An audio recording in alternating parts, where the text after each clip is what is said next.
বাংলাদেশে রিফাইন্ড আওয়ামী লীগ নিয়ে নানা আলোচনা তৈরি হয়েছে। বিশেষ করে শিরিন শারমিন চৌধুরীর জামিনের পর থেকে এই আলোচনা বেশি করে চর্চায় এসেছে।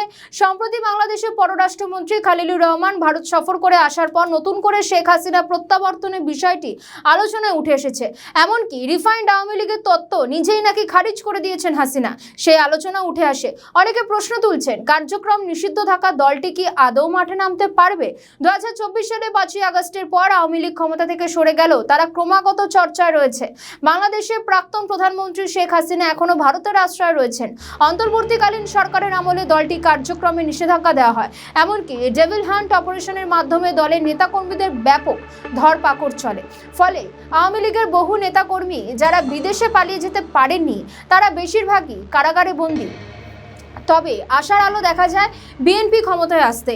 বিএনপি ক্ষমতায় আসার পর কমপক্ষে 30টি জেলা এবং উপজেলায় আওয়ামী লীগের কার্যালয় খোলার দৃশ্য দেখা যায়। কিন্তু পরবর্তীকালে কি দেখা যায়? পরবর্তীকালে দেখা যায় সন্ত্রাসবিরোধী আইনের সংশোধনের জন্য দেশটিতে জারি করা হয়েছে মোহাম্মদ ইউনূসের নেতৃত্বাধীন অন্তর্বর্তীকালীন সরকার। সেই বিলটি পাশ করিয়ে দেয় বিএনপি।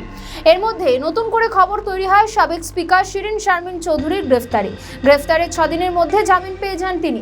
তখনই আলোচনা তৈরি হয়, তবে কি স্থানীয় সরকার নির্বাচনের আগে রিফাইন্ড আওয়ামী লীগ ফিরে আসবে বাংলাদেশে, যার নেতৃত্বে থাকবেন শিরিন শারমিন চৌধুরী? এর মধ্যে বাংলাদেশের পররাষ্ট্রমন্ত্রী খলিলুর রহমান ভারত সফর করেন।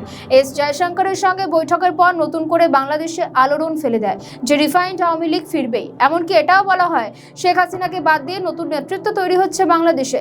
কিন্তু হাসিনা নাকি এই প্রস্তাবে রাজি হননি। শুধু তাই নয়, সজীব ওয়াজেদ জয় নেতৃত্ব দিতেও পারেন, এমন আলোচনাও শুরু হয়। কিন্তু কোনো কিছুই নাকি চূড়ান্ত হয়নি। তবে সে যাই হোক, আওয়ামী লীগ এখন নিষিদ্ধ। তারা কার্যক্রম শুরু করলেও অন্য কোনো রাজনৈতিক দলের ছত্রছায়ায় শুরু করতে হবে। এমনকি এই প্রশ্ন ওঠে, আওয়ামী লীগকে কোন দল আশ্রয় দেবে, নাকি আওয়ামী লীগের ভোটাররাই ঠিক করে নেবে কোন দলে তারা যাবে? ঠিক যেমনটা হয়েছিল ত্রয়োদশ সংসদ জাতীয় নির্বাচনে, আওয়ামী লীগের সমস্ত ভোটটাই গিয়েছে বিএনপির দিকে, যেটা নিয়ে অডিও বার্তাতেও বলেছেন শেখ হাসিনা। তাই বিপুল সংখ্যাগরিষ্ঠতা নিয়ে ক্ষমতায় এসেছে তারেক রহমানের দল। এমনকি বিএনপি সরকার গঠনের পর আওয়ামী লীগের তৃণমূল স্তরের নেতাকর্মীদের মধ্যে প্রবল উচ্ছ্বাসও লক্ষ্য করা যায়। যোগাযোগ মাধ্যমে লেখালেখিও চলে, তাদের ওপর থেকে হয়তো নিষিদ্ধকরণ তুলে নেবে। কিন্তু আদতে কি দেখা যায়? আদতে দেখা গেল কার্যক্রম স্থগিত রাখার পাকাপাকিভাবে বন্দোবস্ত করেছে বিএনপি সরকার। এতে ক্ষুব্ধ শেখ হাসিনা।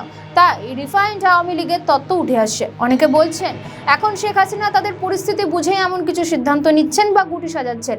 তাতে মনে করা হচ্ছে খুব শীঘ্রই বাংলাদেশের রাজনীতিতে বড় কোনো পরিবর্তন আসতে চলেছে। আমাদের ভিডিও ভালো লাগলে লাইক ও শেয়ার করুন। কমেন্ট সেকশনে আপনাদের মতামত জানান। আরও ভিডিও পেতে আমাদের চ্যানেলটিকে সাবস্ক্রাইব করুন এবং প্রতি মুহূর্তে খবরের আপডেট পেতে প্রেস করুন বেল আইকন।